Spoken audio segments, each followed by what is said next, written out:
Bismillahirrahmanirrahim. Assalamualaikum warahmatullahi wabarakatuh.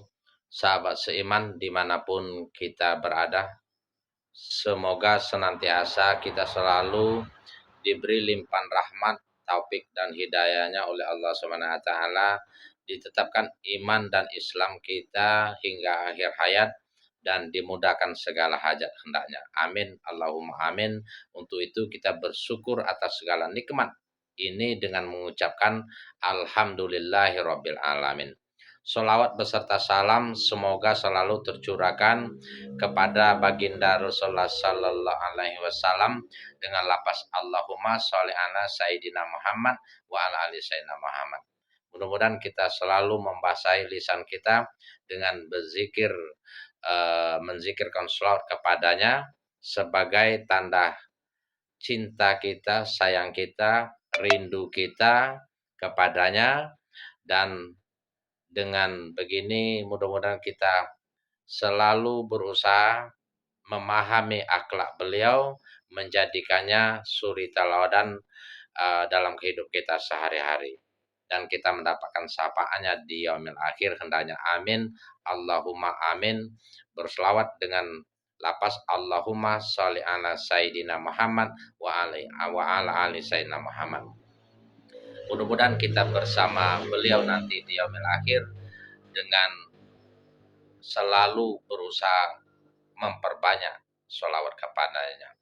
Aulin nasibi yaumal kiamati aksaruhum alayya sholat. Nabi Muhammad sallallahu alaihi wasallam bersabda, barang siapa banyak dan terbanyak bersolat kepadaku, sesungguhnya dia berhak dekat bersamaku nanti di yaumil akhir. Amin. Allahumma amin. Sahabat yang dimuliakan Allah Subhanahu wa taala, dalam kesempatan ini sebuah kisah pemuka agama Yahudi yang terkenal ya bernama Zaid ibnu Su'nah. Jadi namanya ini agak lain dengan nama kita di Indonesia ini. Namanya Zaid ibnu Su'nah. Beliau ini seorang saudagar kaya, pemuka agama Yahudi, belum masuk Islam pada saat itu. Zaid ibnu Su'nah ini meminjamkan utang, ya, memberi pinjaman kepada Nabi Muhammad sallallahu alaihi wasallam berupa dua karung, ya, kurma. Dua karung lebih kurang beratnya 22 kilogram pada saat itu. Ya. Suatu ketika belum jatuh tempo pembayaran, Zaid ibnu Su'nah ini mendatangi Nabi Muhammad sallallahu alaihi wasallam. Ketika itu Nabi bersama sahabat Abu Bakar As-Siddiq, Umar bin Khattab, Utsman bin Affan sedang berkumpul di masjid. Ketika itu mereka sedang mensolatkan jenazah. Setelah selesai sholat jenazah itu, Zaid ibnu Su'nah ini menghampiri beliau Nabi Muhammad SAW sambil membentak dan memegang bajunya dengan amarah yang luar biasa, teriak sambil melilitkan jubahnya Nabi Muhammad SAW di lehernya, ya, sambil tercekik Nabi Muhammad SAW itu dengan marahnya. Wahai Muhammad, bayar hutangku, lunasi segera. Saya tidak mau tahu urusanmu dengan umatmu. Aku mau hutang itu dilunasi pada hari ini. Nah, lebih kurang begitu bahasanya. Nabi Muhammad SAW dengan senyum dan sabar menghadapi tingkah dan perilaku Zaid ibnu Su'nah ini. Akan tetapi sahabat geram dan timbul marah. Umar bin Khattab mengatakan, wahai musuh Allah, apakah yang engkau katakan pada Rasulullah ini benar? Apakah yang saya lihat perilakumu terhadap Rasulullah Sallallahu Alaihi Wasallam ini benar-benar ingin engkau lakukan?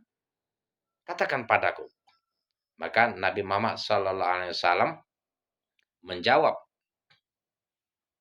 Umar bin Khattab, "Wahai Umar, sesungguhnya engkau tenanglah, engkau tidak perlu menakut-nakuti Zaid ibnu Sun'a begitu. Yang aku inginkan darimu adalah bantuanmu untuk melunasi utangku terhadapnya. Pergilah bersama Zaid ibnu Sun'ah, lunasi utangku terhadapnya. Dan beri tambahan 20 sak sebagai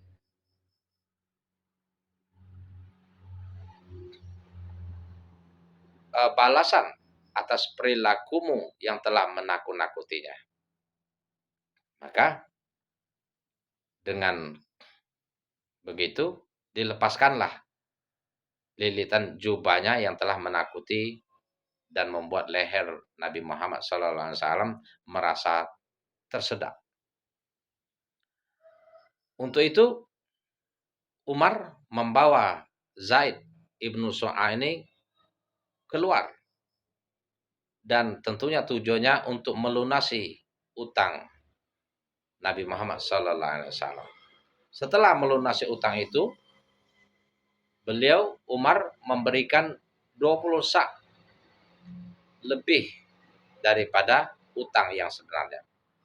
Dan pemuka agama Yahudi ini bertanya kepada Umar, "Kenapa saya diberi kelebihan sebanyak ini?"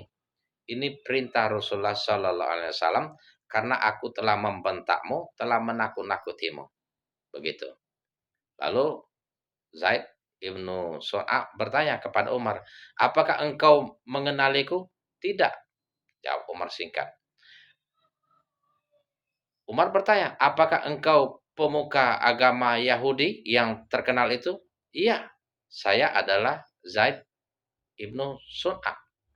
"Lalu, kenapa engkau bertingkah kasar dan menimbulkan kebencian seperti itu terhadap Rasulullah SAW?" "Sungguh, Umar, saya adalah pemuka agama Yahudi yang terkenal, yang kaya dan punya ilmu tentunya. Saya sudah memahami dari wajah Muhammad itu, yaitu ciri-ciri kenabian. Akan tetapi dua tanda yang belum saya lihat, yaitu tanda kesabaran yang mendahului kebencian. Yang kedua, kesabaran semakin meningkat setelah melihat kebencian yang berlebihan. Nah, itu baru saya lihat ketika saya melakukan ini tadi. Beliau semakin sabar ketika kebencian semakin memuncak yang dihadapinya. Maka itu saya kagum dan benar-benar salut kepada baginda Rasulullah SAW, ujarnya. Untuk itu, saya bersaksi bahwa saya mengakui Islam agamaku, Allah adalah Tuhanku, Muhammad adalah nabiku. Maka mereka bergegas menghadap Rasulullah SAW lagi, Umar dan Ibnu Sun'a. Di depan Nabi Muhammad SAW dan para sahabat lain dan masyarakat yang berkumpul pada saat itu, beliau bertutur, "Asyhadu an la ilaha illallah wa asyhadu anna Muhammadar Rasulullah." Sesungguhnya tiada Tuhan selain Allah yang berhak disembah, dan Muhammad itu adalah utusannya. Saya bersaksi, saya masuk Islam.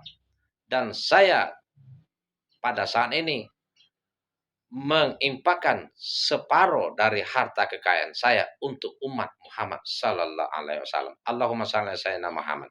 Allahumma shalli ala sayyidina Muhammad. Allahumma shalli ala sayyidina Muhammad. Sesungguhnya karena perilaku beliau, karena kesabaran Nabi Muhammad sallallahu alaihi wasallam dalam berdakwah, maka banyak orang kagum dan secara ikhlas mengikuti agama yang didakwakan oleh baginda Rasulullah Sallallahu Alaihi Wasallam dengan penuh kedamaian, kelembutan, tidak ada paksaan. Jadi sungguh mulia perilaku dan akhlak Rasulullah Sallallahu Alaihi Wasallam yang patut kita suri teladani. Maka di dalam kita berdakwah itu kita tidak perlu memaksa, kita hanya menyampaikan dan berdoa mudah-mudahan apa yang kita sampaikan dapat dipahami dan mengerti dan diikuti oleh orang-orang yang kita dakwahi.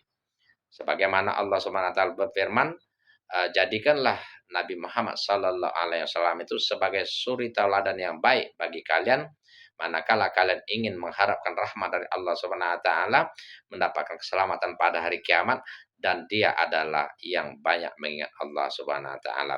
Laqad kana lakum fi Rasulillahi uswatun hasanah hasanatul liman kana yarjullaha wal yaumal akhir wa zakarullaha katsira.